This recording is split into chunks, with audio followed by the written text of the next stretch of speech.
Hey guys, thank you so much for tuning into today's video. Hi if you're new, my name is Brenda. Today we're going to be talking about 10 beauty products that I will not be purchasing anymore. So I got inspired of talking about what I won't be purchasing anymore by Juicy Jazz.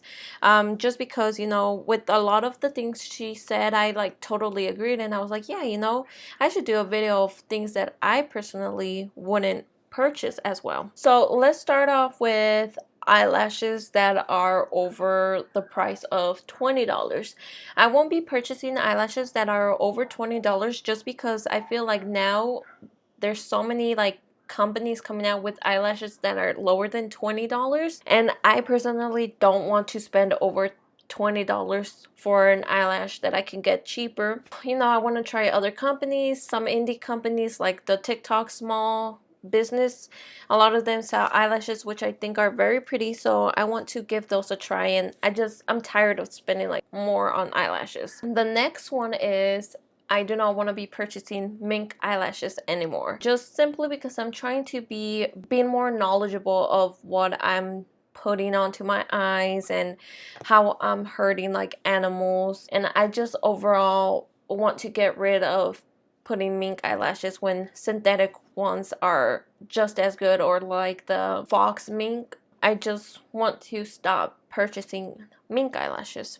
The third product is I do not want to be buying makeup that is not cruelty free. Like I just said, I want to be doing better, and it's going to be a slow progress because I'm very new into the new cruelty thing. Like most of my makeup is cruelty free, but there's like a good portion that is not cruelty free. So I'm just gonna really gain more knowledge and be more knowledgeable, and make sure that when a company says they are cruelty free, they truly are cruelty free. Because I know there's some companies that like, are you really cruelty free if you're like adding these ingredients? So I, as a consumer, will do my part in becoming more knowledgeable about companies that truly are cruelty free, and that some that are like cruelty free but they're not. So I'm gonna stop buying makeup that is not cruelty free.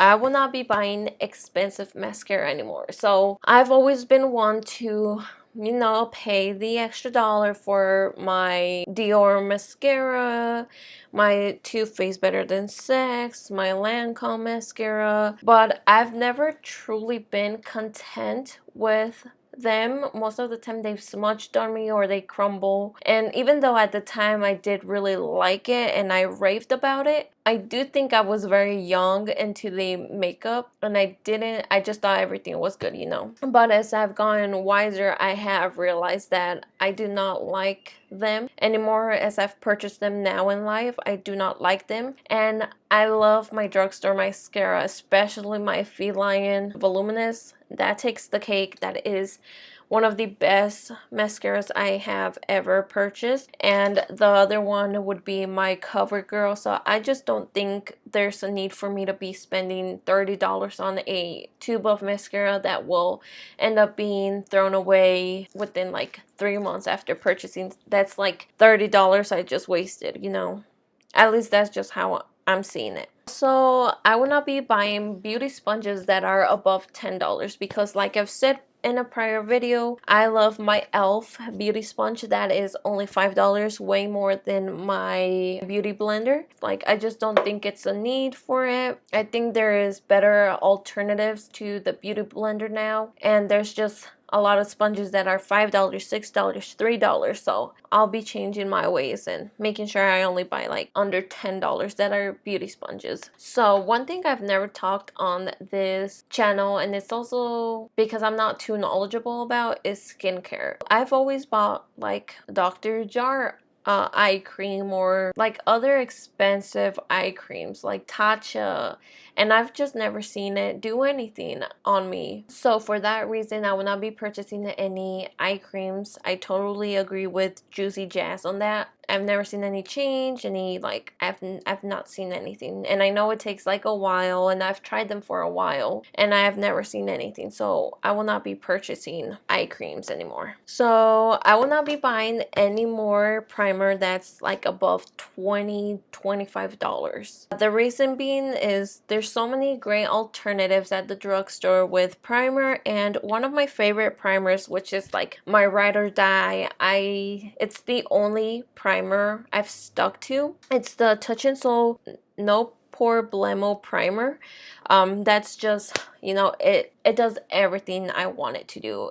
Nothing more, nothing less. It meets my criteria. Other brands don't, and I don't feel the need of spending $30, $40, $60 on a primer when I love this primer and I haven't noticed it do anything to my skin, like no acne or anything for me to want to change it. And sometimes this goes on sale on Ulta for like $9, so I'm just not gonna be one to purchase primer that's above like $20, $25. I won't be purchasing lipstick, liquid lipstick, or lipstick like on the tube that's above, I would say, like $30. There's great alternatives at the drugstore, and I just don't want to be spending that extra dollar if I don't have to. And the drugstore has great dupes, and there's like indie brands that I want to try that have amazing colors and that are cheaper than like $20. They're like $15. So I definitely want to start purchasing more of like the indie companies when it comes to lipstick, lip gloss, all of that. I will not be trying to buy any more limited edition cosmetics, so no more limited edition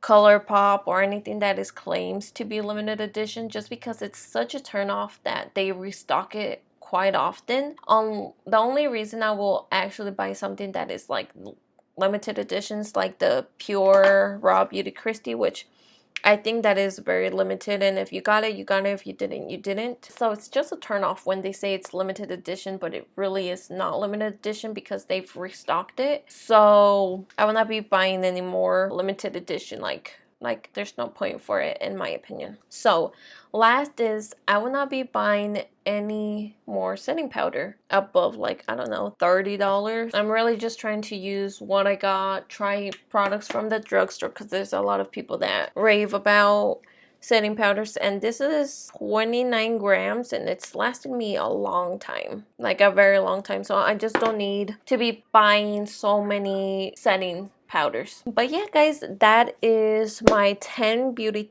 products that I will not be purchasing. I hope you found this video entertaining, or we have like similar views on what you'll be purchasing or not. Leave down in the comments if any of the things I said you agree with or that you also don't want to purchase. But yeah guys, that is all I have for today's video. As always, give this video a big thumbs up if you would like. Keep sharing our videos so our community keeps on growing. And as always guys, have yourselves a great, magnificent day.